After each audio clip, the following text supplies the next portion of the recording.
Isang magandang hapon sa inyong lahat mga katrabaho. Akin lang pong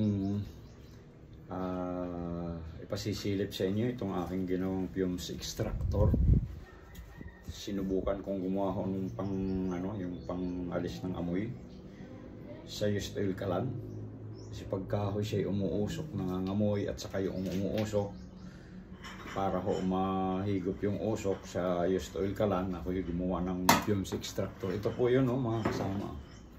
Ito po yung mga bahagi nyo. Ito pong ginawa kong dulong ito. Ito po ay nilagyan ko ng blower na ang sukat po niya ay 3x3 na siya po ay 5.4 watts, pero kung gusto po nating mas malakas, mas magandang humigop, pwede po nating taasan ng wattage nito. Ito mas maganda. Ito po kasi dalawa ho ito, hindi ko lang dinalwa. Dalawang piraso po ito, pero pwede pong dalwahin. Tinesting ko lang po muna ng isa lang po siya. Ito po 3x3.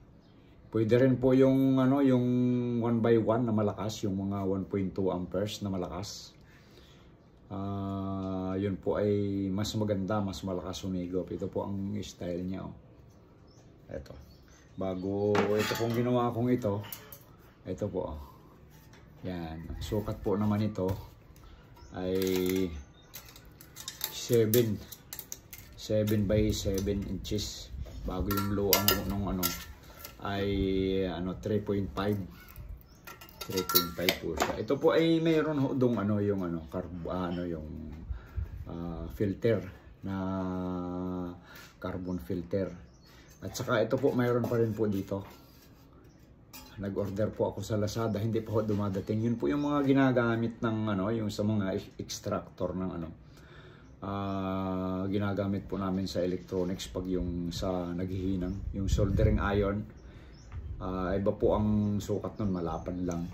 May filter po siya dito para pag humigo po nung usok, pag yung usok hinigop ay hindi na po siya makakalabas, naaalis po yung usok. Ito po ay sinubukan kong gawin sa ng used oil kalan, ay okay rin po.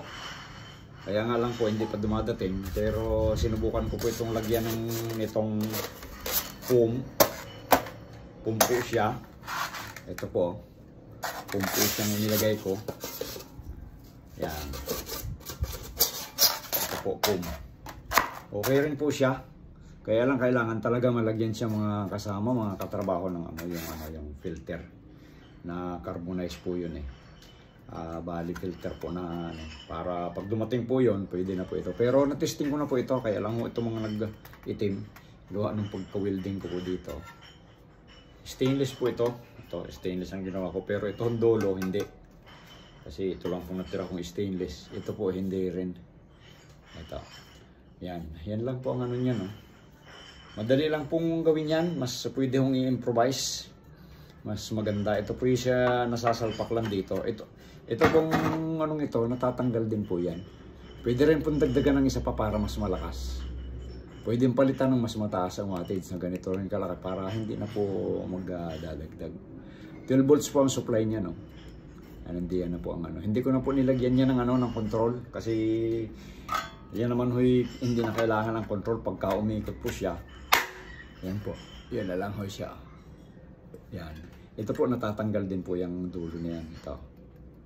Tatanggal din po yan. Yan. Pwede pong gawin nyo dyan ay palapa dito, pag ganyan, mas magandang humigop kasi yung hangin na mahihigop na po ng mas malapad. Pero ito po yung ganyan lang yun, kasi okay rin lang naman po. Ito naman pong likod, sinubukan ko po siyang foam. Okay din po siya. Yung foam po niya, okay din po siya. Kaya akin pong pinapakita sa inyo kung may mga ideya po kayo na mas magaganda, mas lalo kung maganda ang mapapaganda po ang ating mga paggagawa ng kalan kasi mayroon na po tayong pang alis ng usok. Yan. may pangalis na po tayo ng usok. Wala na akong problema kahit gamitin po sa ano, sa loob ng bahay. Siya, oh. Yan, baliktad po yata. Mayroon ho yung nakaano eh. Mayroon pala tandaan kung paano isasalpak. Ito po. Kasama. May palatandaan po yan kung paano isasalpak siya. Mali. Saan po yung palatandaan niya? Mayroon ho yan eh. Titingnan po natin. Ito. Ito po ang palatandaan niya. Para sigo-sigo. Yan. Ayos na po yan. Supplyan lang po natin yan. Supplyan lang po. Bago itapat lang ho dun sa ano. Kahit hindi tapat na tapat talaga. Hihigop na po siya. Lalo na ho pag malakas ang blower. Kung malakas po yung ano niya. Yung panghigop. Pag yung blower po niya ay medyo malakas ang higop, mas mabilis ang pasok ng usok. Pagpasok po ng usok dito, pag yan ho yung may filter, yung carbonized na filter, hindi na po siya makakalabas.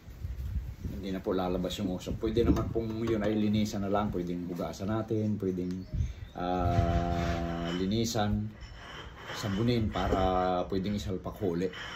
Para maalis ho yung usok at saka yung mga dumi, yung carbon na pumapasok. Yan lang po mga kasama. Oh. Yan. Yan po yung binibigyan ko lang po kayo ng ideya kung paano gawin.